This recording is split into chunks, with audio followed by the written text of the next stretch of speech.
Bonjour à tous, ceci est un reportage sur la Seconde Guerre mondiale. Nous allons suivre l'histoire de Madame Beaune, qui avait 6 ans lors de la guerre et qui a maintenant 80 ans. Elle nous a envoyé un témoignage qui sera lu par Manon. Voici son histoire.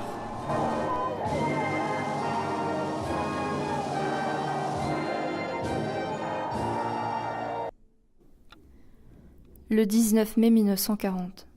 Ce jour-là, nous quittons, ou plutôt nous abandonnons notre maison, et tout ce à quoi nous sommes attachés, pour aller nous réfugier en Maine-et-Loire, où des amis nous offraient l'hospitalité.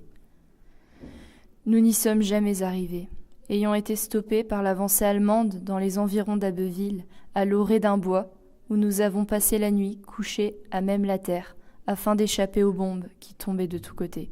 Que de blessés, que de corps déchiquetés.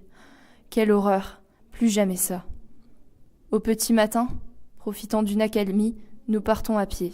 Notre voiture n'étant plus en état de rouler jusqu'au prochain village, avec l'espoir d'y trouver refuge, et c'est ainsi que nous avons été accueillis, par des fermiers au grand cœur. La première nuit, nous l'avons passée dans une étable, sur la paille. Le lendemain, nous dormions dans leur chambre, pendant qu'eux allaient chaque soir dormir chez leur mère, sur la place du village. Quelle générosité! Verrions-nous cela aujourd'hui? Et c'est dans cette ferme que nous avons vu arriver, sur Osaïkar, 2 soldats allemands, casqués vêtus d'un ciré vert, qui, en descendant de leur engin, s'écriaient « Schnell, Schnell, à manger ». Nous étions terrorisés.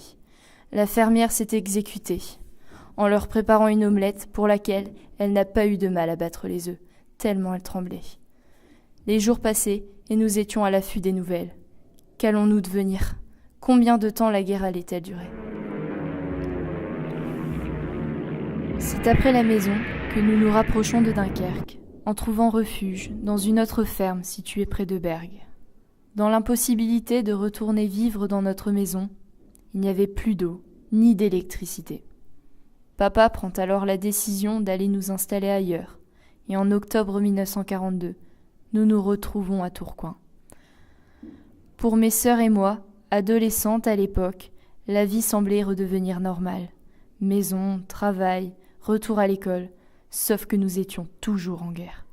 Les matins, nous passions devant la Kommandantur, le QG des Allemands. Pour aller à l'école, la classe était interrompue par les alertes, les sirènes, et nos professeurs nous mettaient en sécurité à l'abri des bombes, en nous réfugiant dans les caves voûtées de l'usine textile d'en face.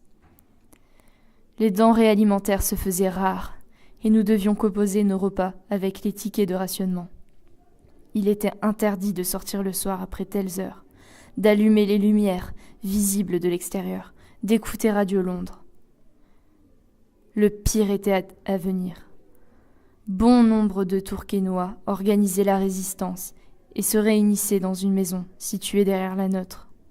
Repérés par les Allemands, ceux-ci dressèrent un guet-apens et fusillèrent tous ceux qui s'y rendaient.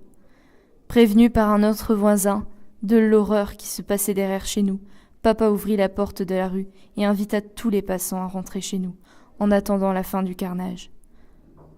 C'est ainsi que nous avons passé une nuit atrocement mémorable. Nous étions tous terrorisés, horrifiés, muets, paralysés par l'effroi.